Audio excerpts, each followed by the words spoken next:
ఇంతన్నాడు అంతన్నాడు తక్కువ రేటుకే విదేశీ బంగారం అంటూ ప్రమోషన్ చేశాడు. జనం నుంచి లక్షలు కాజేసి కటకటాల పాలయ్యాడు. ఇంతకీ ఎవరతను, ఏమిటా గోల్డ్ కథ?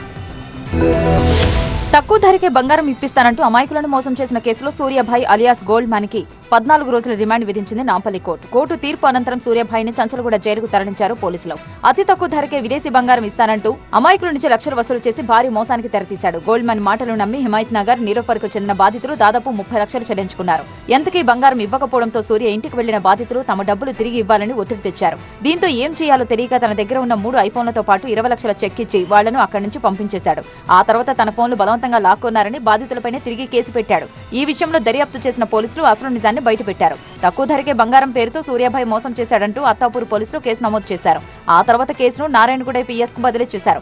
ఎక్కడ తనను అరెస్టు చేస్తారు అన్న భయంతో హైదరాబాద్ నుంచి పారిపోయేందుకు ప్రయత్నించగా షాద్నగర్ లో పట్టుకున్నారు. కోటి ప్రభుత్వ ఆసుపత్రిలో వైద్య పరీక్షలు నిర్వహించి నాంపల్లి కోర్టులో హాజరుపరిచారు.